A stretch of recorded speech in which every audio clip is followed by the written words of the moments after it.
اعوذ باللہ من الشیطان الرجیم بسم اللہ الرحمن الرحیم اللہم صلی علی محمد وآل محمد علامات الفعل قال المصنف والفعل یعرف بقد والسین وسوف وتاء التانیث الساکنہ واقول۔ اس سے قبل جو ہے مصنف نے علامات اسم کو جو ہے وہ ذکر کیا، اور علامت کا جاننا اس لیے بھی ضروری ہے کہ کسی چیز کی پہچان کا طریقہ جو ہے وہ علامت ہی کے ذریعے سے ہے، بات انشاءاللہ۔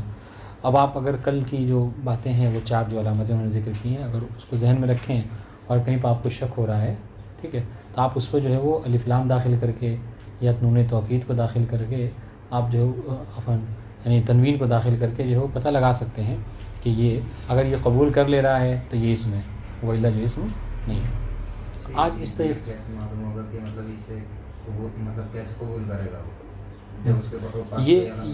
یہ پتہ چلے گا آپ کو ممارست کے ذریعے سے۔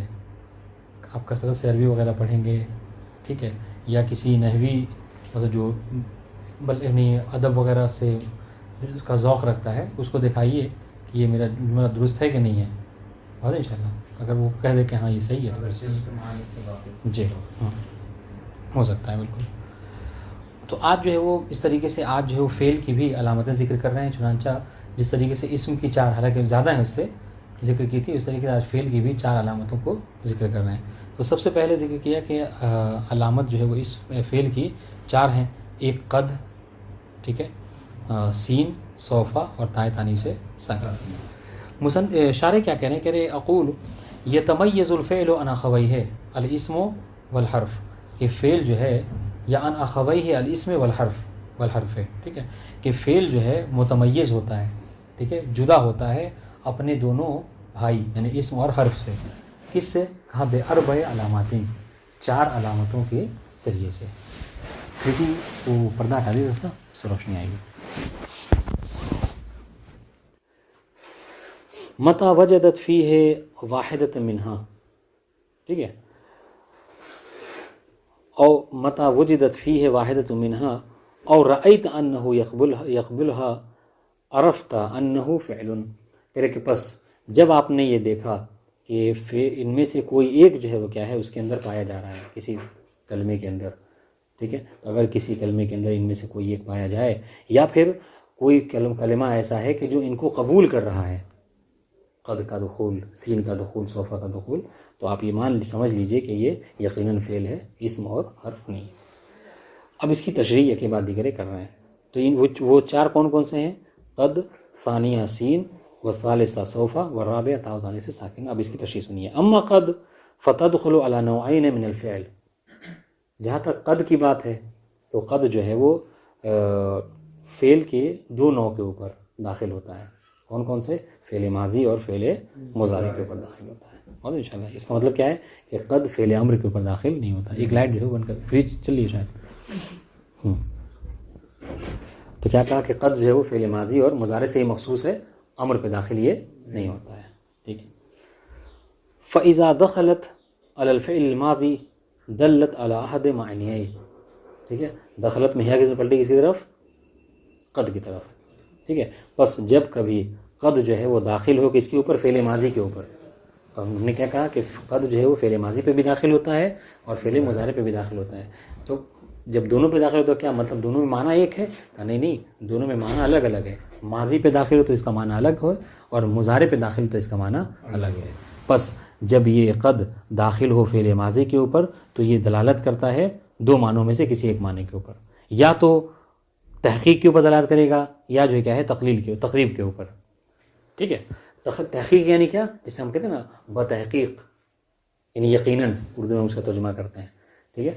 تو یہ معنی دے گا جیسے قد افلح المؤمنون، کہ بتحقیق جو مومن ہے وہ کامیاب ہے، ترجمہ ہی کہتے ہیں تو یہ تحقیق کا معنی، اور کبھی کبھی تقریب کا معنی زمانے کے قربت کے اوپر دلالت کرتا ہے۔ ابھی اس کی مثال بھی دے رہے ہیں، ہر ایک کی مثال دی، بہت آسان ہے کہ فمثال دلالت حالت تحقیق، جہاں تک ہم نے کہا کہ دو معنوں میں سے ایک معنی تحقیق ہے، تو اس کی مثال کیا ہے؟ قولہ تعالی، ٹھیک ہے، قد افلح المؤمنون، بتحقیق مومنین جو ہے وہ کیا ہے؟ کامیاب ہے۔ وقولہ جل عز شانہ، کہہ لقد رضی اللہ عن المؤمنین، لام بھی تاکید کے لیے، قد بھی جو ہے کیا ہے؟ تاکید کے لیے کہ بتحقیق خداوند عالم جو ہے مومنین سے راضی ہے. تو یہ دونوں معنی کس پہ؟ اس طریقے سے وقولنا، یہ تو قرآن مجید سے شاہد ہے. آئیے ہم اپنے مطلب مثالوں سے پیش کرتے ہیں. کہہ رہے قد حضر محمد، جب آپ یہ کہتے ہیں تو دیکھیے قد جو ہے وہ داخل ہوا ہے فعل ماضی کو، یہ محل شاہد اس طریقے سے پیش کر رہے ہیں. قد ٹھیک ہے داخل ہوا فعل ماضی کے اوپر، ٹھیک ہے، اور یہاں پر کس معنی میں ہے؟ تحقیق کا معنی دے رہا ہے کہ بتحقیق محمد حاضر ہوا. وقولنا قد سافر خالد، اور ہم یہ جو کہتے ہیں کہ مطلب خالد جو ہے وہ مسافر ہوا، ٹھیک، اس نے سفر کیا. تو یہاں پر معنی کیا کریں؟ ہاں بتحقیق خالد جو مسافر ہو گیا. اچھا یہ اب ایک اور بات، یہ بلاغت میں اس کی یہ بات آپ پڑھیں گے کہ یہ پھر اس کا استعمال کیوں ہوتا ہے؟ قد وغیرہ آپ کیوں اس کی ضرورت کیوں پڑتی ہے؟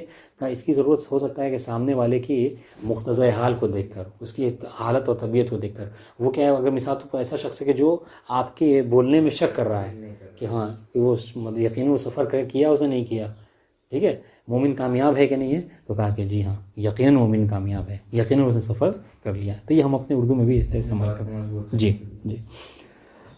وہ مثال دلالت علی تقریب، جو ہم نے کہا تھا کہ دوسرا معنی اس کا ہے کہ جب یہ ماضی پہ داخل ہو تو تقریب کے معنی میں بھی کبھی کبھی دلالت کرتا ہے. قول مقیم الصلاۃ، وہ کہ جو نماز کے لیے اقامت دے رہا ہے، ٹھیک ہے، نماز قائم کرنے والا، نماز کے لیے اقامت کہنے والا، وہ کیا کہتا ہے؟ قد قامت الصلاۃ. تو یہاں پر آپ بتحقیق کا معنی نہیں کریں گے، بلکہ یہاں پر آپ کیا تقریب کا معنی ہے کہ بس ان قریب جو ہے کہ نماز ہونے والی ہے. اس طریقے سے وقول کا قد غربت الشمس، کہ بہت ابھی کہنا بھی درست ہوگا کہ بس تھوڑے وقت میں جو کیا ہے سورج جو ہے غروب ہونے والا ہے. بس انشاءاللہ. تب یہاں پر معنی کیا کریں گے اردو میں؟ کہیں گے ان قریب سورج جو ہے غروب ہونے والا ہے. بس انشاءاللہ. تو یہ ایک مطلب کیا کہ جب قد جو ہے وہ ماضی پہ داخل ہو تو دو منوں سے کسی ایک معنی کو دلالت کرتا ہے. اب یہ آپ کیسے سمجھیں گے؟ کہا یہ جو ہے وہ آپ قرینے کے ذریعے سمجھیں گے. بس انشاءاللہ قرینے کے ذریعے سمجھیں گے، کہاں پہ آپ گفتگو کر رہے ہیں اسے سمجھ میں آ جائے گا. اذا دخلت علی الفعل المضارع، دخلت محیط کے پلٹے اس طرف قد کی طرف. اور جب یہ ہم نے کہا تھا کہ مضارع پہ بھی داخل ہوتا ہے، تو جب یہ قد داخل ہو کس کے اوپر؟ فعل مضارع کے اوپر، تو کہہ رہے ہیں دلت علی احد معنیین اذن، تو اس وقت بھی دو معنی میں سے کسی ایک معنی پہ دلالت کرے گا، یعنی اس کو کوئی ایک معنی ہوگا.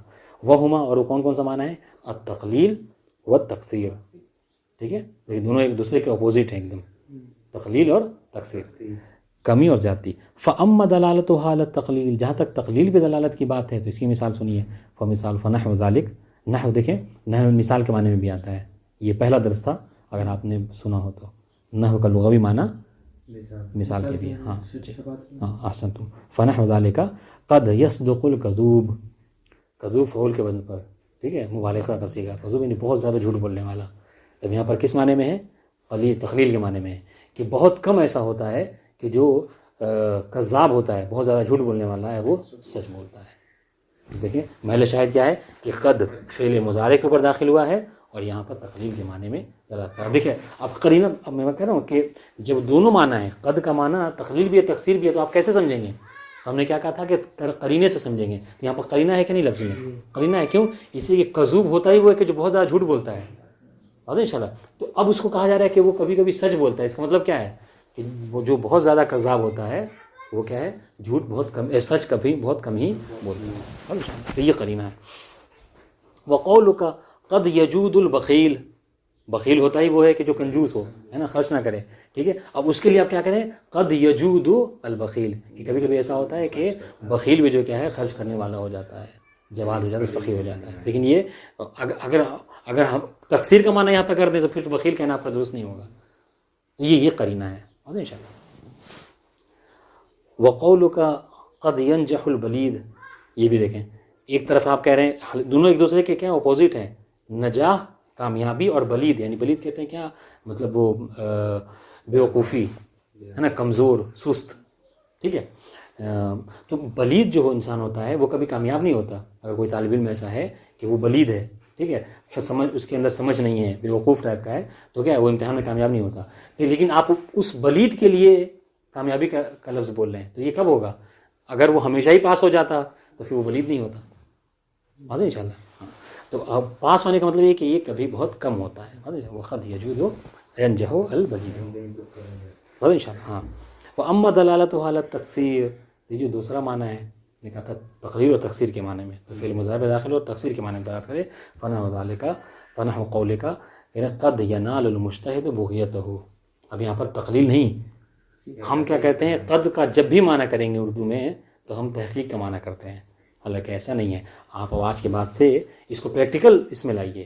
اب عربی عبارت دیکھیے اور وہاں پر قرینہ دیکھیے کہ یہاں پر قد کا کیا معنی دوست ہوگا. سب سے پہلے یہ دیکھیں کہ یہ قد فعل ماضی پہ داخل ہوا یا مضارع پہ داخل ہوا ہے. بہت آسان ہے، اس کے علاوہ کوئی مورد ہی نہیں ہے. یہ قد یہ عربی زبان میں بہت آسان ہے، صرف یا تو مضارع پہ داخل ہوگا یا ماضی پہ داخل ہوگا.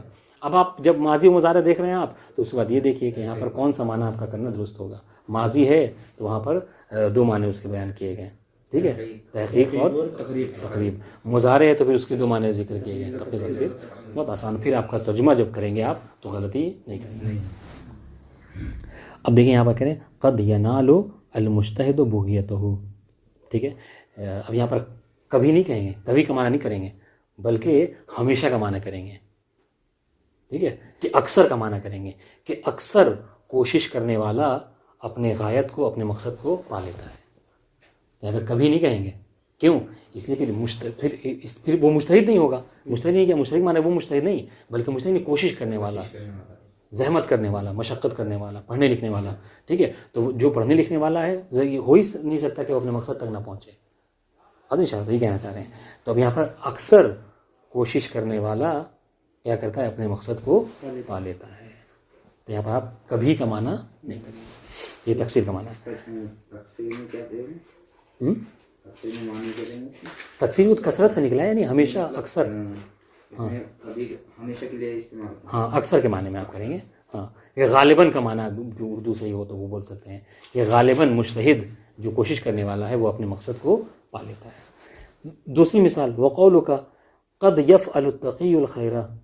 یہاں پہ کبھی نہیں بلکہ تقی کہہ رہے ہیں، متقی پرہیزگار ہے. تو جو انسان متقی و پرہیزگار ہوگا وہ ہمیشہ کیا کرے گا، خیر انجام دے گا، اکثر خیر انجام دے گا. جبھی تو متقی، ورنہ متقی نہیں رہتا اگر کبھی کبھی کرتا. تو یہاں پر کبھی کا معنی نہیں کریں گے بلکہ کیا کریں گے، غالباً متقی عمل خیر ہی انجام دیتا ہے. واضح انشاءاللہ. وقول الشاعر، آئیے ایک اور شاعر جو یہ بہت مشہور ہے ابھی تو، مطلب یہ اجرومیہ ہے. آپ جب اوپر کی بحث قطر پڑھیے ہے نا، اس کے بعد جو الفیہ وغیرہ پڑھیں تو اس میں زیادہ تر شواہد جو ہے کیا ہیں، اشعار عرب کو پیش کیے جاتے ہیں. تو ایک شعر انہوں نے عربی بیت سے بھی پیش کی ہے. چنانچہ آپ کہہ رہے ہیں قد یدرک المتعنی بعض حاجتہ وقد یکون مع المستعجل الزلل. محل شاہد کیا ہے، صرف یدرکو ہے. پورا کہیے کہ محل شاہد اس میں دو ہیں، قد یدرکو ہے وقد یکونو ہے. ٹھیک ہے، کیسے ہے سنیے کہ یہاں پر کیا ہے کہ قد یدرکو. سب سے پہلے اس کا ترجمہ کر لیتے ہیں پھر سمجھ میں آئے گا. کیا کہنا چاہ رہے ہیں، قد یدرک المتعنی بعض حاجتہ. متعنی کہتے ہیں اس کو، یعنی سنبھل کر کسی فعل کو انجام دینے والے کو. ٹھیک ہے، ہاں سنبھل کر یعنی ٹھہر کر آرام سے کسی فعل کو انجام دینے والے کو. اور اسی کے مقابلے میں کون مستعجل آتا ہے، جو جلد باز ہوتا ہے. جی، اور اس کے مقابلے میں کون مستعجل ہے. تو کیا کہہ رہے ہیں کہ وہ کہ جو متعنی ہے، جو اپنے امور کو آسانی سے انجام دیتا ہے، ٹھہر کر انجام دیتا ہے، وہ اپنے حاجت کو پا لیتا ہے. ٹھیک ہے، تو اب اس کا ترجمہ کیسے کریں گے کہ غالباً اکثر ایسا ہوتا ہے کہ ٹھہر کر آرام سے اپنے امور کو انجام دینے والا اپنے حاجتوں کو بعض حاجتوں. اچھا، اب اس کے مقابلے وقد یکون مع المستعجل زلل. اور اکثر ایسا ہوتا ہے کہ جو مستعجل ہوتا ہے، جو ہر کام کو جلد بازی سے کرنا چاہتا ہے، وہ غلطی کا شکار ہو جاتا ہے. واضح انشاءاللہ. اب یہاں پر محل شاہد کیا ہے کہ قد داخل و فعل مضارع کے اوپر، اور یہاں پر تقصیر کے معنی میں ہے دونوں جگہوں پر. واضح انشاءاللہ. وَأَمَّا السِّينُ وَسَوْفَ، یہ جو کہا کہ یہ بھی علامت فعل میں سے ہیں، تو کہہ رہے ہیں فَيَدْخُلَانِ عَلَى الْفِعْلِ الْمُضَارِعِ وَحْدَهُ. تو یہ فعل ماضی اور مضارع دونوں پر نہیں بلکہ یہ مخصوص ہیں کہ فقط فعل مضارع پر ہی داخل ہوتے ہیں. وَهُمَا يَدُلَّانِ عَلَى التَّنْفِيسِ، اور یہ جو ہے کیا ہیں، تنفیس کی دلالت کرتے ہیں. تنفیس نکلا نفس سے، یعنی جب آپ کہیے تو ایک سیٹی ٹائپ کی آواز جو کیا ہے نکلتی ہے. واضح انشاءاللہ. ہاں، تو اس لیے اس کو کیا کہتے ہیں تنفیس. وَمَعْنَاهُ الاستقبال، اس کا معنی کیا ہوتا ہے، سین اور صوفہ دونوں کا معنی استقبال میں. ٹھیک ہے، دیکھیے کہتے ہیں نا یہ آگے پڑھیں گے آپ کہ فعل مضارع وہ ہوتا ہے کہ جو جس کے اندر دونوں زمانے پائے جاتے ہیں، دو زمانے پر دلالت کرتا ہے، ماضی فقط زمانے گزشتہ پہ، اور فعل مضارع میں حال و استمرار دونوں کا معنی پایا جاتا ہے. لیکن جو فرق کیا جاتا ہے وہ کیسے؟ کہا کہ جب کبھی فعل مضارع پر سین و سوفا داخل ہو جائیں تو پھر وہاں پر آپ یہ نہیں کہیے گا کہ فعل مضارع دونوں، بلکہ وہ مختص ہو جائے گا کہ یہ فقط استمرار پہ دلالت کرے گا، یعنی زمانے مستقبل پہ، پھر حال پہ دلالت نہیں کرے گا. کیوں؟ اس لیے کہ دیکھیں وَمَعْنَاهُ الاستقبال، کہ سین و سوفا کا معنی کیا ہے؟ استقبال. ان شاء اللہ. الا ان السین اقل استقبالا من صوفا. ہاں تو پھر جب دونوں ہی استقبال کے معنی میں ہیں تو پھر فرق کیا ہے دونوں میں؟ کیسے فرق ہے؟ تو کہا کہ جی ہاں سین و صوفا میں فرق اس طریقے سے کریں گے کہ جہاں پر سین ہوگا وہ زمانے مستقبل ہے لیکن وہ قریب کا زمانہ ہے، اور صوفا وہ زمانے بعید ہے. ان شاء اللہ یعنی اس کا زمانہ دیر سے آنے والا ہے.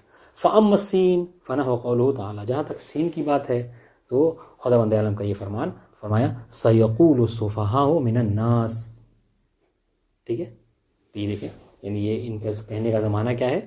مطلب عنقریب کہنے والے ہیں یہ، تو اس کا ترجمہ عنقریب ہم عام طور سے کرتے ہیں. سیقول السفہاء من الناس، لوگوں میں سے جو بیوقوف ہیں. یہ سورہ بقرہ کی ابتدا میں ہی ہے. ما ولاہم عن قبلتہم، اس طرح سے ہے. سیقول لک المخلفون، ٹھیک ہے، جو خلاف کرنے والے ہیں، اختلاف کرنے والے، وہ تم سے عنقریب یہ کہیں گے. تو یہ دو مثالیں سین کی. وَأَمَّا سَوْفَ فَنَحْنُ قَوْلُهُ تَعَالَى وَلَسَوْفَ يُؤْتِيكَ رَبُّكَ فَتَرْضَىٰ. اور انشاءاللہ سوف نصلیہم نارا. ٹھیک ہے، ہم جو ہے وہ اب عنقریب نہیں یعنی زمانے آئندہ میں ان کو کیا کریں گے؟ جہنم کے حوالے کرنے والے، پہنچانے والے ہیں. سوف یؤتیہم اجورہم، ہم آئندہ ان کے عمل کا جو کیا ہے ان کو اجر دینے والے ہیں. بات انشاءاللہ.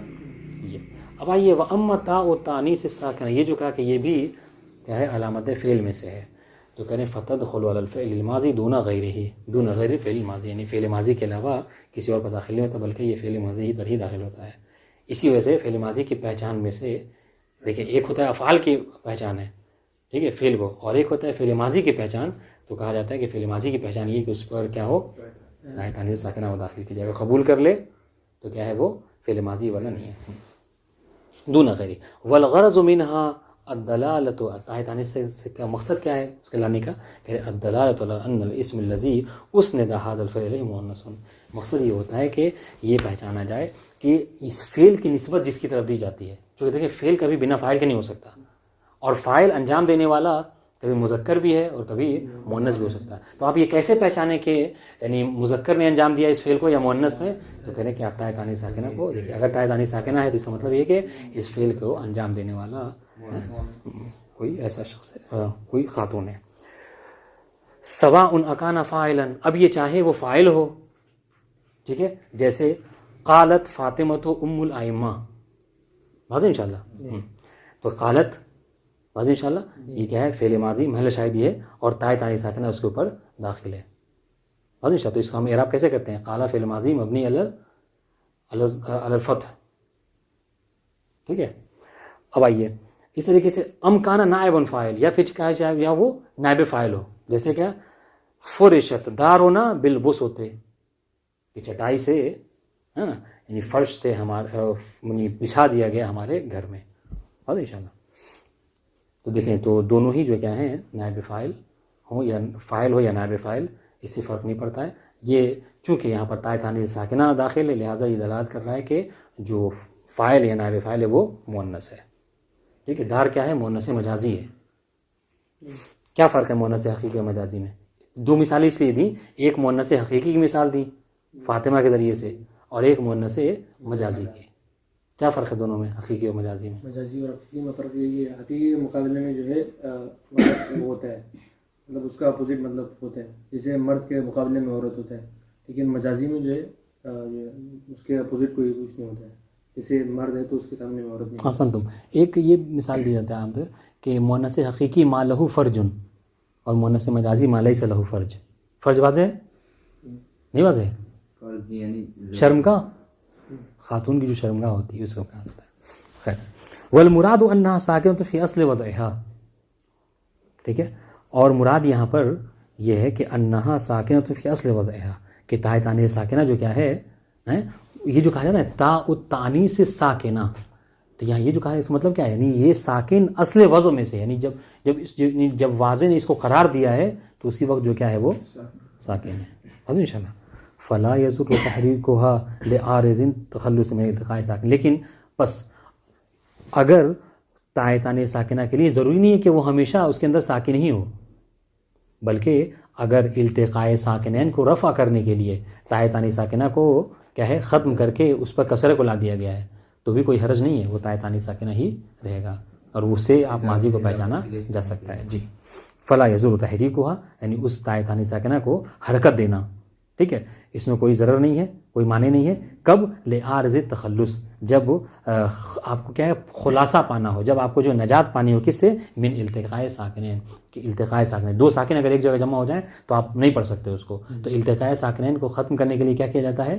اذا حرک بالکسر کے قاعدے کے تحت اس کو کسرہ دے دیا جاتا ہے. تو یہاں پر بھی وہی ہے, دیکھیں اصل میں کیا وقالت, لیکن اب چونکہ خا کے اوپر جو کیا ہے تو پڑھا جائے گا, خا کے اوپر ساکن ہے, نہیں پڑھ سکتے, تو کیا کریں وقالت اخرج پڑھیے آپ, یا پھر اگر ملا کے پڑھنا ہے حمزہ وصل سے تو اس طریقے سے وقالت, تو اس میں یہ قالت, تو یہاں پہ تا تانی سے ساکنہ ہی ہے.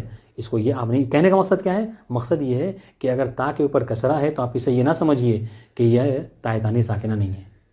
یہ بس خلاصے مطلب یہی ہے آپ کو سمجھانے کا کہ گرچہ یہاں پر کسرہ ہے لیکن یہ کسرہ عارض کی وجہ سے, التقاء ساکنین کو رفع کرنا مقصد ہے, ورنہ اصل میں یہ تائے تانی سے ساکنہ ہی ہے. اس طریقے سے دوسری مثال اذ قالت امرأۃ فرعون, یہاں پر بھی وہ یہ دیکھیں قالتی, ٹھیک, قالتم, آج انشاءاللہ ملا دیا گیا, کیونکہ میم بھی ساکن تا بھی ساکن, تو دو التقاء ساکنین ہو رہا تھا, تو اس کو رفع کرنے کے لیے تا کو کسرہ دے دیا گیا. اس طریقے سے قالتا اتینا طائعینا, آج انشاءاللہ. ہاں تو قالتا میں دیکھیں نا, قالت تا ساکن اور الف ساکن, جی نہیں تو الف اس لیے ملا دیا نا کہ الف جو اپنے ماقبل کیا چاہتا ہے, فتح چاہتا ہے, اس وجہ سے. جی پڑھ سکتے ہیں آپ, الف رہے اور کسرہ پڑھیے, پڑھ کے دکھائیں, نہیں پڑھ سکتے, ٹھیک ہے. ومما تقدم يتبين لك ان علامات الفعل التي ذكرها المؤلف على ثلاثه اقسام. کہہ رہے کہ اگر بہت اچھی لطیف بات ہے یہ, کہ جتنی بحث ہم نے پڑھی ہے اگر آپ اس کو خلاصہ کرنا چاہیں تو آپ اس سے یہ سمجھ سکتے ہیں کہ مصنف نے فعل کی کیا ہے 3 قسم کی علامتوں کو ذکر کیا ہے. کیا کون کون سی؟ قسم یختص بالدخول الماضی, ایک قسم تو وہ ذکر کیا ہے کہ جو مخصوص ہیں فعل ماضی پر داخل ہونے سے. دوسری قسم وہ ہے, اور وہ کون سے؟ وہ تائے تانی ساکنہ ہے جو ابھی ہم نے جسٹ پڑھا ہے, ٹھیک ہے. وقسم یختص بالدخول المضارع, ٹھیک ہے, ہاں, اور وہ دوسری قسم انہیں ذکر کیا ہے کہ جو فعل ماضی اور مضارع دونوں پر داخل ہوتے ہیں, عفوا جو صرف مضارع پر داخل ہوتے ہیں, وہ سین اور صوفہ ہیں, وہ سین و صوفہ.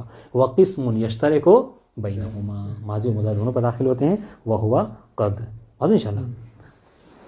لیکن یہاں پر ایک چیز مصنف نے ترک کر دی, نہیں ذکر کیا, وہ کیا؟ علامت فعل امر. تو اس کو شارح نے ذکر کر دیا, کس کے لیے؟ تبرکن. چنانچہ کیا کہہ رہے ہیں وقد ترک علامت الفعل الامر, لیکن مصنف نے فعل امر کی علامت کا ذکر کرنا چھوڑ دیا ہے. وہ ہے, جبکہ اس کی علامت کیا ہے؟ دلالت علی الطلب مع قبول یا المخاطبہ او نون التوکید, کہ فعل امر کی علامت کیا ہے کہ اس کا طلب کو دلالت کرنا, ٹھیک ہے, کہ فعل امر کوئی بھی فعل امر کہیے اس میں طلب کا معنی ضرور ہوگا, نہیں ہوا تو پھر وہ فعل امر نہیں ہوگا, ٹھیک ہے. مع قبول یا المخاطبہ او نون التوکید, اور ساتھ ساتھ پلس, یعنی کیا کریں گے, یعنی فعل امر کی 2 علامتیں ہیں. اس کو سمجھانے کے لیے آپ اس طریقے سے یاد کرنا چاہیں تو کر سکتے ہیں کہ ایک امر جو ہے کیا ہے معنوی ہے علامت, اور ایک امر جو کیا ہے ظاہری ہے. ظاہری ہونے کا مطلب کیا ہے کہ آپ کو یا مخاطبہ دکھ جائے گا لفظ میں, ٹھیک ہے, یا پھر نون توکید اس میں دکھ جائے گا, ظاہری ہو گیا. اور ایک علامت معنوی ہے, معنوی یعنی کیا مطلب, یعنی اس کے اندر طلب کا معنی پایا جائے گا, وہ آپ کو دکھے گا نہیں, لیکن جب کہا گیا کہ قم, کھڑے ہو جاؤ, تو مطلب کیا ہے کہ اس بولنے والا آپ سے کچھ طلب رکھتا ہے, یعنی کہ وہ چاہ رہا ہے کہ تم اس کو لیے کھڑے ہو جاؤ, بس انشاءاللہ. تو ایک علامت ظاہری ہے, ایک علامت معنوی ہے, اور دونوں سے مل کر یہ ایک علامت بنتی ہے. کیا؟ دلالت والا طلب و قبول ہے یا المؤنثۃ المخاطبہ, بس انشاءاللہ. دونوں سے مل کر ایک, یعنی 2 علامتیں نہیں ہیں, یہ یاد رہے, 2 علامتیں نہیں بلکہ کیا ہے ایک ہی علامت ہے. ایک معنوی ہے طلب پیدا کرنا, پلس کیا ہے یا مؤنث مخاطبہ یا نون توکید. اب ایکول ٹو کیا ہو جائے گا, یہ ایک علامت فعل امر ہے. نحو قم وقعد وکتب وانظر یہ سارے کلمات ہیں. فإن هذه الكلمات الأربع دالة على طلب حصول القيام والقعود والكتابة والنظر. یہ چاروں کلمات وہ ہیں کہ جو دلالت کرتے ہیں کس معنی کے اوپر کہ سامنے والا متکلم یہ آپ سے چاہ رہا ہے کہ آپ اس کے لیے قیام کھڑے ہونے کو, بیٹھنے کو, لکھنے کو اور دیکھنے کے کا جو فعل ہے اس کے لیے انجام دیجیے, وہ چاہ رہا ہے. ٹھیک ہے. مع قبولها یا المخاطبہ, اور ساتھ ساتھ دیکھیں تو ان چاروں فعل میں آپ یا مؤنث مخاطبہ کو داخل کریں تو وہ قبول بھی کر لے گا. یعنی کیا مطلب, قم کو قومی کہہ سکتے ہیں, وقعد کو وقعدی, واضح انشاءاللہ. اس طریقے سے اکتب کو اکتبی, وانظر کو وانظری, یا مؤنث مخاطبہ. جیسے ماضی میں کہا تھا کہ تائتانی ساکنہ, یہاں پر بھی یا مؤنث مخاطبہ. ومع قبولها نون توکید نہ اکتبن وانظرن الا ما ينفعک. ٹھیک ہے, یعنی لکھو یا پھر دیکھو اس چیز کی طرف کہ جو تمہیں فائدہ پہنچائے.